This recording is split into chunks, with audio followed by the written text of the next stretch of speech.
Hey guys, welcome back to another impressions video. A little bit of a confusing title saying that Batman Arkham Asylum is the impressions video that I'm making here, but I don't have it here with me, and the reason is I no longer own my physical copy of the game. But as you guys can see, this is proof here that I'm a huge fan of the Batman Arkham games. In fact, these are just some of my games. I do have for example, Arkham City on the PS3 as well, and I do have the Batman VR game and Blackgate for the Vita. But yeah, the Arkham Asylum for the PlayStation 3 is one of my favorite games for that system. In fact, it was one of the games that I was able to platinum the game back in the day when it came out. I think it was back in '09, and it was one of the toughest but most satisfying platinums in order to get all the combos, or complete all the challenges. And then I wound up, back then, I don't know why, I remember I ended up selling a couple of my PS3 and Wii games, to GameStop to get credit to get new games. Something that I stopped doing. Obviously now I'm collecting games, I no longer do that, but I did replay Batman Arkham Asylum on the Xbox One. This is the Return to Arkham, I guess, remastered version of Arkham Asylum. And I decided to revisit that game because it's been a while. Like I said, I beat it originally on the PS3 when it first came out, got the Platinum Trophy. And I did want to refresh my memory a little bit, and I think I'm going to go back and actually play Arkham City as well, the remastered version. So playing through the Xbox One digital version through Xbox Game Pass, I think it's called. I decided to go back to the game, and sure enough, that Arkham Asylum still remains like a very fun game, and it's just one of my favorite beat 'em ups out there. As well as these games right here, all of the Batman Arkham games except for the Vita version, maybe Blackgate, which also came out for the 3DS. These games right here, the ones that are for the consoles, are so much fun thanks to the free flow system. And I did notice that going back to Arkham Asylum, even though it's a remastered version, the free flow combat system, it's a little bit antiquated, and it's no surprise. That was the first game, and obviously they did not tweak the game fully. But I did notice that in games that came after Asylum, like Arkham City, Origins, and Arkham Knight, obviously, it was a little bit easier to connect the combos. You had a little bit more, I guess, error time. In order to counter the attacks, you had less reaction time, basically, which made things a little bit not difficult, but if I were to go back again to do all those challenges, there's no way I'm gonna have to attempt to do that. I already got the platinum back in the day, and I'm not going back there.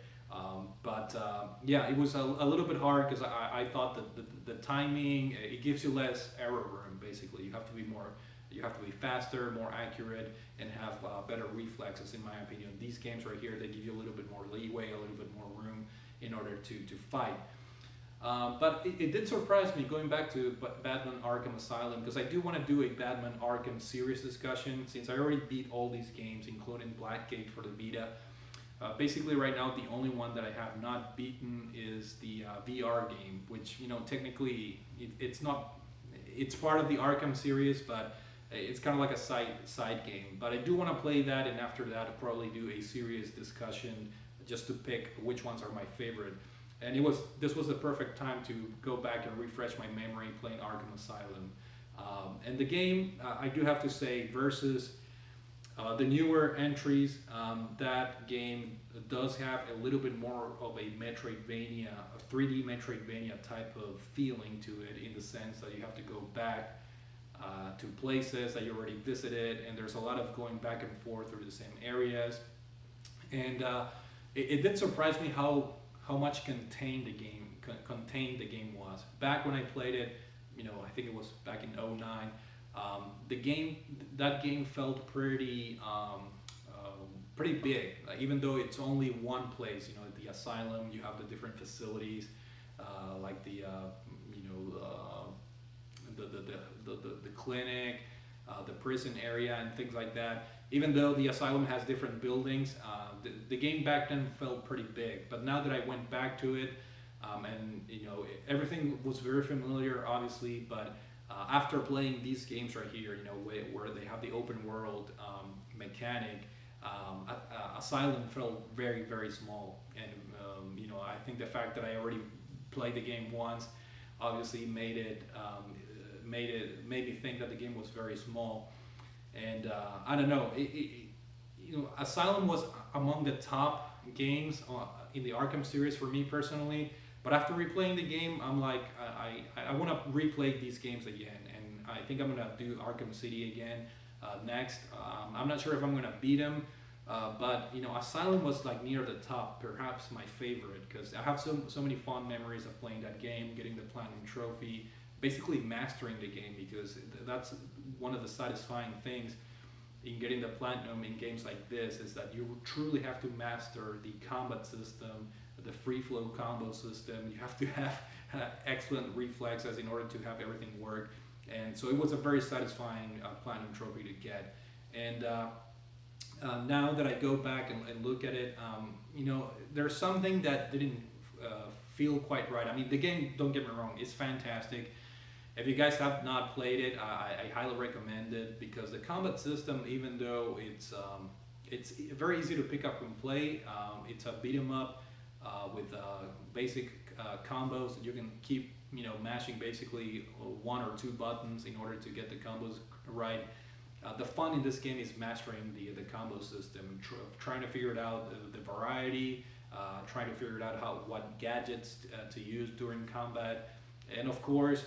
There are other things such as the what do they call it, like the stealth parts in the game, where you have to not be seen by enemies. I honestly hate those. I used to like them back in the day, where you have to use what they call it, the detective mode, I think, where your vision changes and you can see through the walls and stuff like that.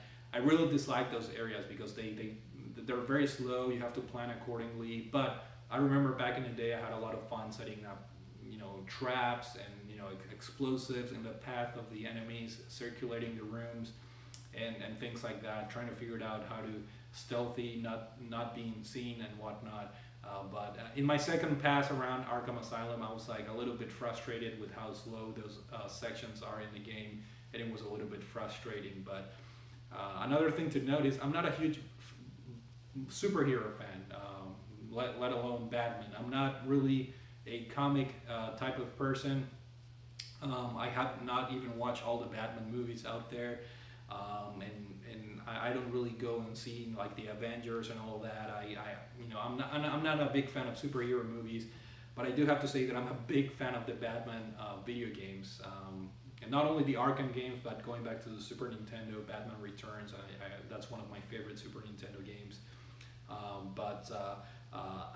Even though I'm not a huge fan of perhaps the Batman character in the movies, I'm a big fan of these games. And if you guys are fans of Batman, like you're gonna find a lot of things to love about these games, because they're very accurate. They involve a lot of the villains found in the comics. The story is very well written, and there's a reason why so much praise was received. From fans for these games.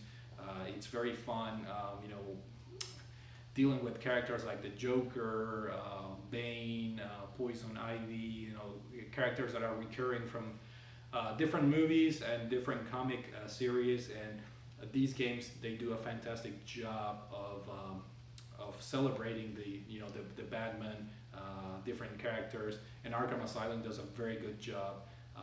The Riddler, there's so many puzzles and collectibles that will have you go back. And the game itself can be beaten between 12 and 15 hours, but if you truly want to fully complete the game, it'll take longer than that, because there's a lot of collectibles, there's a lot of riddles to solve in the game, and they're all pretty fun. So overall, the story, I think it was really good. I can't speak too much about the remaster itself, because my memory is very fuzzy, even though it's been a while. It's basically 10 years since I played Arkham Asylum on the PlayStation 3. But I did hear a lot of complaints about the quality of the remaster port. Personally, I did not run into any issues. The frame rate seemed to be okay, so I don't know if the game was patched or maybe something else happened, but I do recall a lot of people complaining about the quality and the performance of the Return to Arkham games. So maybe a patch was released. I'm not really sure, but I played the game just fine. The graphics looked okay, even though you can tell they're not current gen, even though they have been polished and remastered. You can still tell there are some effects that are from last gen, but that's okay. The game already looked really good 10 years ago, and it still looks good now, especially with all the remaster effects. And then you have the soundtrack, voice acting, top notch. Not only Arkham Asylum, but in all of these games, the voice acting is fantastic. There's a lot of collectibles, audio recordings that you can find in order to find out more about the story of characters like Poison Ivy or Harley Quinn or the Joker. A lot of insightful stuff that really create a unique universe within this Arkham, world or city. I think Rocksteady, the developers of the game, they did a fantastic job of like recreating this contained section of the Batman universe with the Arkham series. And Arkham Asylum is where everything started. And there's a reason why that game won so many Game of the Year's awards back in the day. So Arkham Asylum, I'm going to reserve my judgment until I do my serious discussion to see where it ends. But I do have to say that there were some things that kind of, I don't want to say disappointed me, but I can see how going back and playing Asylum after playing the newer games was a little bit of a regression.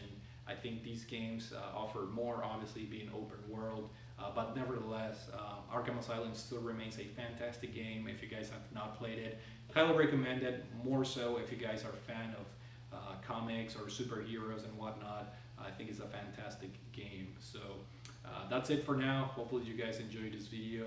Thank you for watching, and I will see you all later.